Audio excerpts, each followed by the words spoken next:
Hello everyone, আসসালামু আলাইকুম। কেমন আছেন সবাই? আশা করি সবাই অনেক ভালো আছেন। আলহামদুলিল্লাহ, আমরাও সবাই ভালো আছি। নতুন আরেকটি ব্লগ ভিডিওতে নাইমস ব্লগে আপনাদের সবাইকে ওয়েলকাম জানাই।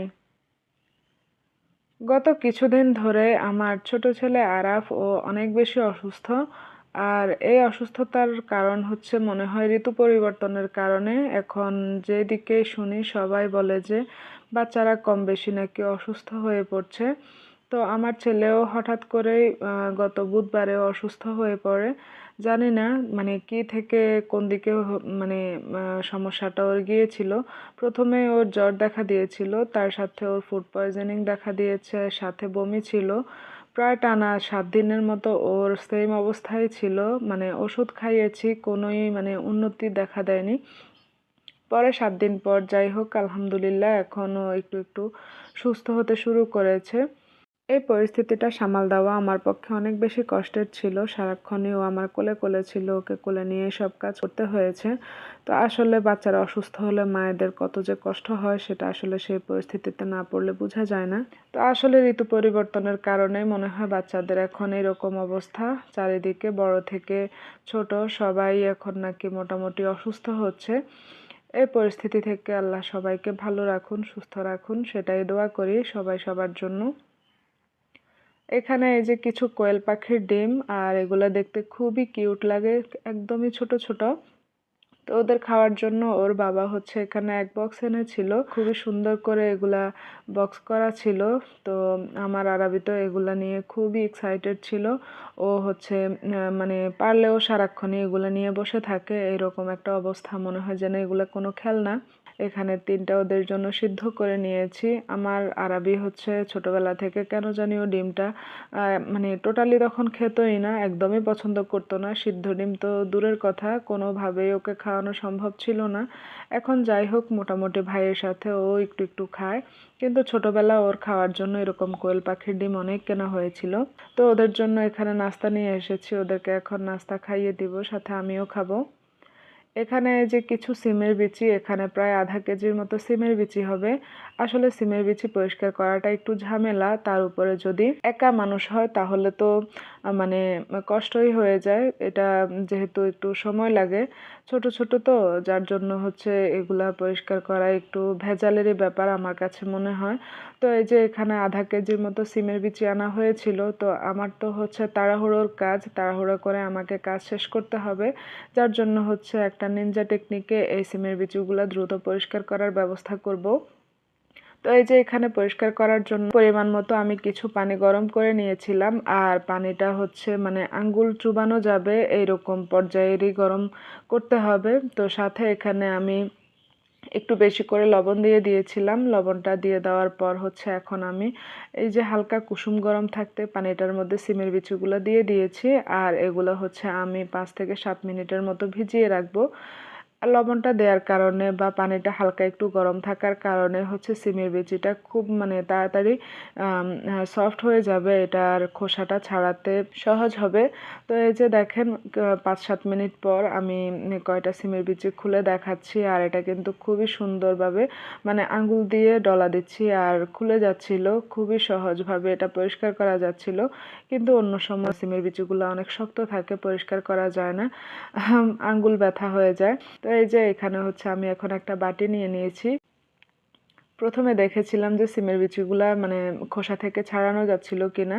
তো সুন্দরভাবে দেখলাম যে ছাড়ানো যাচ্ছিল। আর এই যে এখানে আমি বাটিতে করে সবগুলো সিমের বিচি পরিষ্কার করে নিয়েছিলাম।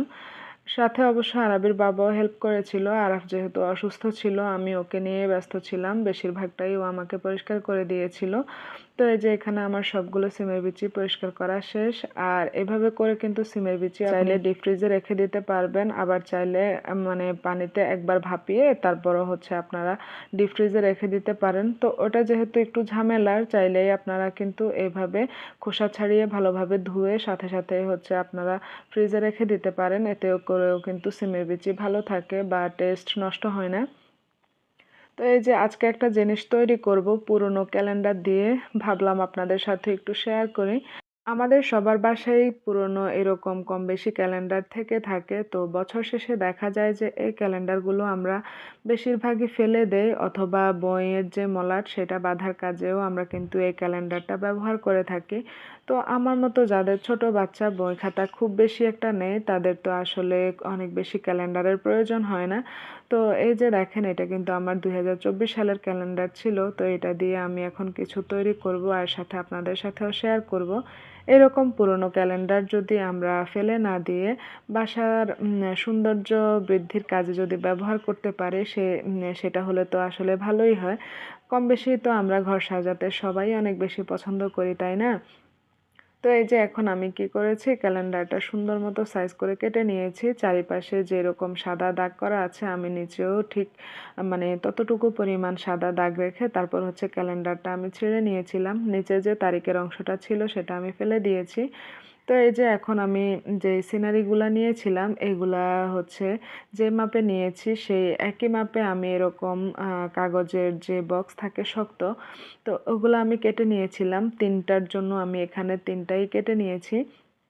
তো এগুলা দিয়ে আমি কি করব, এতক্ষণে হয়তো আপনারা অনেকে বুঝে গিয়েছেন। যদি বুঝে থাকেন তাহলে প্লিজ আমার ভিডিওটিতে একটি লাইক দিয়ে আমার পুরো ভিডিওটি কন্টিনিউ করবেন। আপনারা যদি প্রথমবারের মতো আমার চ্যানেলে নতুন হয়ে থাকেন তাহলে আমার চ্যানেলটি সাবস্ক্রাইব করে নিতে পারেন। যদি আপনারা ফেসবুক থেকে আমার ভিডিওটি দেখে থাকেন, চাইলে আমার পেজটি ফলো দিতে পারেন।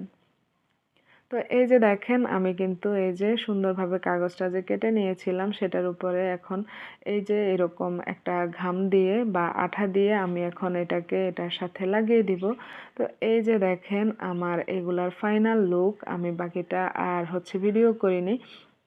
সাইডে যে সাদা অংশটা ছিল, মানে চিকন করে যে সাদা দাগটা ছিল, সেটা হচ্ছে আমি কালো রং দিয়ে কালো করে দিয়েছিলাম, দেখতে যাতে ক্যানভাসের মতো লাগে। আর এই যে দেখেন, এটা কি কোনোভাবে দেখে মনে হচ্ছে যে আমি বাসায় তৈরি করেছিলাম?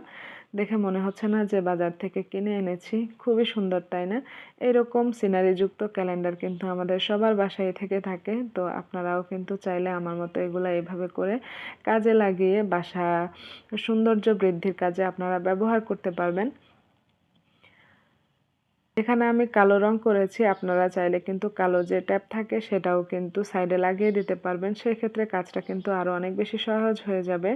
তো এই যে দেখেন, এখানে কিন্তু আমি আরও কিছু ক্যানভাস তৈরি করেছি। এইগুলা হচ্ছে সিনারিটা যেহেতু একটু ব্ল্যাক টাইপের ছিল, যার জন্য আমি এটার চারিপাশে সাদা কস্টেপ লাগিয়ে নিয়েছিলাম, দেখতে যাতে পুরো ক্যানভাসের মতো লাগে। আর দেখেন, খুবই সুন্দর লাগছে কিন্তু, তাই না? তো এই যে দেখেন, পেছন সাইডটা আমি দেখিয়ে দিচ্ছি। এরকম শক্ত বোর্ডটার উপরে আমি বসিয়েছিলাম কাগজটা, আঠা দিয়ে কিন্তু আমি এগুলাও লাগিয়েছিলাম। আর সাইডে আমি হচ্ছে সাদা যে ট্যাপ থাকে সেটা লাগিয়ে দিয়েছিলাম। তো এই যে একদমই সহজভাবে আমরা কিন্তু জিরো বাজেটে, মানে কোনো টাকা খরচই করা লাগবে না এই জিনিসগুলা তৈরি করার জন্য। আর আমরা কিন্তু অনায়াসে এগুলা তৈরি করে আমাদের বাসা বাড়ি কিন্তু সাজিয়ে ফেলতে পারি, তাই না?